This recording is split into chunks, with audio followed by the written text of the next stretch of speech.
Welcome to the Matchday -1 press conference for the match between Panama and Jamaica in the 2025 CONCACAF Gold Cup. Allow me to introduce at the head table, head coach of Jamaica, Steve McClaren, and player Michail Antonio.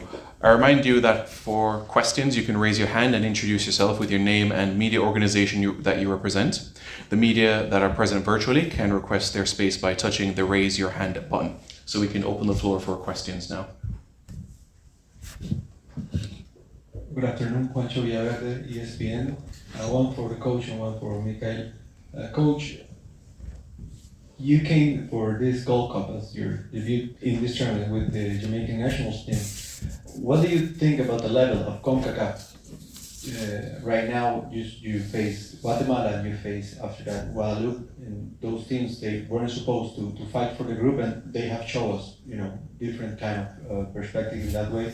And Michail, what it means to you being in this stage right now after all of that passed? Go on. Last question first. For me, obviously, it's a bit of a surprise to obviously be back so early, but something I worked hard for and the graft that I put in to be here. So I'm happy for the experience. I'm happy to be here again, and hopefully I can keep going out and show what I can do and show everybody that I'm not just back. I'm back and I'm playing well. We're happy to see you here. Thank you. Yeah, I think I said it after the game, the last press conference. We talked about the level, not just CONCACAF, but also Caribbean as well. There's no easy games now in football. The level, I think, of player, technically, tactically, is a lot better. And I'm very, very surprised. Very surprised. So that obviously is the level of coaching.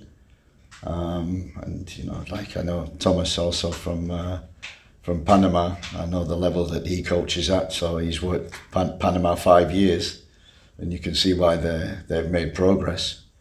So I think it's like everything. You improve the coaching. You get better coaches. You get better players. And I think that's what the region has done. In Europe, we did exactly the same.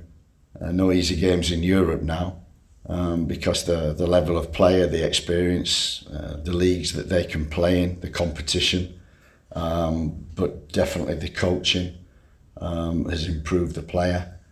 And every team now around the world, I think I worked with FIFA 3-4 years ago on a analysis of every country in the world, how they develop their players. Fascinating project. And from that has come extra funding from FIFA, extra coaches going into countries. And what FIFA wanted to do was the level was there and the bottom was there. They want not to increase that, but to bring the bottom up, and especially the top 50 with top 100. And I think you're seeing that now. Everybody's very, very competitive in football around the world.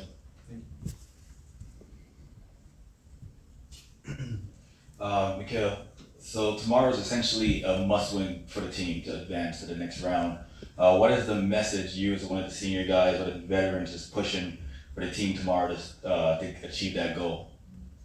The message is obviously the work, the graft, the shape, because obviously in the last couple of games we kind of lost our shape, we lost our way during the game. Obviously the quality that we have and everything we've done over the past years in the Gold Cup, getting to the semi-finals, getting to the finals, it'll be disappointing for us to not get there and disappoint our fans and disappoint our country.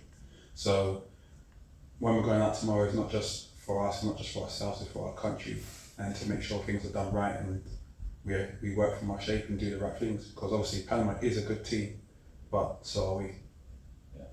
And Coach, in a sense, as I mentioned, tomorrow is a must-win in this to advance. Is there anything you're doing with the lineup? Is this the lineup that you think that will be the A lineup going forward, or are you still working on that? Is this something that you feel like you're just gonna go to your best tomorrow and hope for the best? No, I think we assessed after the Nations League. We assessed after St. Vincent.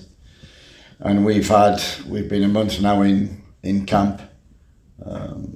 a week in the UK with 2 games, another 8-10 days in Jamaica with 2 World Cup qualifiers, and already 2 games this. So we are searching for the right squad, the right set of players, the right processes to make sure that we win football matches. The ultimate goal is World Cup qualification, and we've got 6 games of that coming up. This is a very important tournament in which we wanted to do well. We said that from the very beginning, and we come to a stage. I've been in tournaments before. It always comes to a stage where the 3rd game is always you must draw to go through, or you must win to go through, or you have to score so many goals to go through, and you have to relax. So we will wait and see. The main thing we're focusing on is beating Panama tomorrow. That's it. Hello everyone, my name is Maria Isabel. I'm part of the creators for Gold Cup. And my question is, what has been the best part of this tournament so far? I think for me, actually taking part, I think the organisation has been very good, been well looked after, the travel, the training facilities, everybody in the hotel has been. So the organisation of the Gold Cup has been excellent for us. I've enjoyed the experience because I've not done a Gold Cup. I think Michail may have done, so it's a great experience for me. But the biggest thing that I like is I like games. I like the squad together because we're building towards 6 massive games coming up. And so the more time that we've got spending with the players and working with the players, the better for me that I've got experience of them in this tournament, in good facilities, good pitches, and hopefully that experience and what we learn from this Gold Cup will take us forward in the World Cup qualifiers. This is definitely the best organisation since I've been there. Yeah. Since every time I've been in the Gold Cup, the facilities ain't been the best, hotels haven't been the best, but this year I feel like they've really stepped it up with everything they've done. We've got proper pitches, we've got proper hotels, so this year I'm really impressed with how everything's been done. We do have a couple of questions virtually. Let's start with Jason. Go ahead, Jason. Good afternoon. Good afternoon, Coach and Michail. Jason Hall, Jason Boona TV. Coach, I've made an observation of you coaching the team, and there have been times in the match when you decide to go and watch the game in the stands. My question to you about that is, how is your communication with the rest of your technical staff when you're up there, and just speak to some of the advantages that you see for going up there. And Michail, for you, first and foremost, I just want to say congrats for making it back onto the pitch. I've been following your rehab and everything. It's amazing what you've been able to do. I just want to ask you mentally, how important was it for you to get out there in that first game and make a couple sprints, change direction, get challenged, and how has your body really responded to those? First game, actually just preparing for the game on the coach on the way to the game, I felt a bit lost, I felt a bit nervous. It was like the very first time playing football again. Obviously after the experience that I've been through. So even when I was in the changing rooms, I was kind of just walking around, a couple of boys said, "Mikey, you're right." And I was kind of zoned out.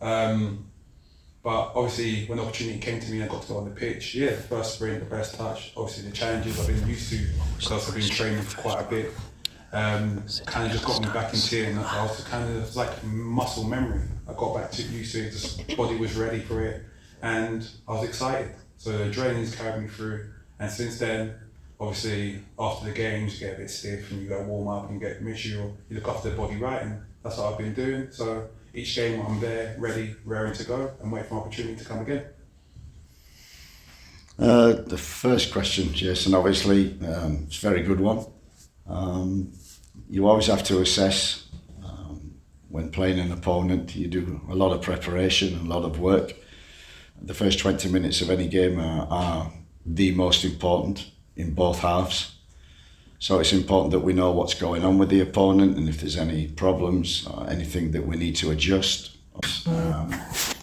Normally, generally, I'm used to having some analysts up in the stand, and communication through headphones that you can communicate, and they generally tell you what's going on the first 20 minutes. We were very fortunate in the UK because we had tablets on the bench, and I see the USA with about 3 or 4 tablets on the bench, so I'm a little jealous. But I see tablets, and we used to use them on the bench, where you can actually see the game in real time at an angle from above and see what's happening tactically. So it's just gathering information. And information then is power in which you can change things, or things are going well, or certain things just need tweaking. So it's I found the best solution, and I used to do it a lot, was first 20 minutes to sit in the stand, and then I could come down and communicate with the team or the coaches and get 1 or 2 opinions. Unfortunately, that hasn't worked because that's cost me money. I've learned this morning, so I'm not allowed to do that. So it's just getting a bird's eye view above what's happening on the field, putting some kind of logic to it, and any changes needed. So I could do with communication, I could do with tablets, but we haven't got them at the present moment. Hopefully, these are things that we need to acquire for the up and coming World Cup games. Bertram Spence, go ahead. This is Frankie from Frankie Life Coach. Several of your selections and tactical decisions have raised questions about whether performance and merit are truly driving your choices, or if there's more of an emphasis on maintaining a so-called balance in the squad. Can you explain the specific criteria you utilize to assess players for starting roles, particularly in case of like a Tyrese Campbell, who's been consistently performing at club level, but has been overlooked in favor of players at the same club with limited club minutes or inconsistent national team performances? Is there a transparent merit-based system in place? And how does that apply in cases like Tyrese non-selection? I think you might be comparing Tyrese with Kaheem Dixon, would that be correct? Yeah, you're absolutely right. I think, we've been with the team a month, with the squad. We've been watching a lot of players, getting recruitment in place, the likes of Mothersill we brought in, and Tyrese Campbell, who we brought in for experience. Kaheem Dixon, in that instance, is someone we've known from the very beginning. Got a great move to Charlton. We followed his progress there, speak to the manager regular about his progress, and he comes into the camps. He's a terrific trainer, and actually in the Unity Cup, Tyrese Campbell wasn't a part of that, Mothersill was, but we established Kaheem. We give him an opportunity. The same with Cephas, who's also not been a regular. And in the Unity Cup, they were absolutely excellent. The performances of Kaheem and Cephas were outstanding. And we want to do well in this competition. We have Damari Gray also, who can play on the left and plays on the left-hand side. And we've come to the Gold Cup wanting to win football matches, not to experiment and not to, Tyrese has come along as a newcomer. I think he got his citizenship a week before the World Cup qualifiers. And we've had an opportunity to see him in training. Unfortunately, because of the first result, we haven't had an opportunity. It's put a bit of pressure on winning football matches to progress. But what we're seeing in training is really delighting us with all the young players. Michail will testify to that. The young players that we've brought in are really giving the senior players and the regular players real competition for places. And you're absolutely right, and it's a great question. And what we will do after this Gold Cup is we will really sit down and study and go, okay, what are the 15 or 16 players who are going to take us forward to the World Cup qualifiers? And what about the 6 or 7 who need to make up the squad?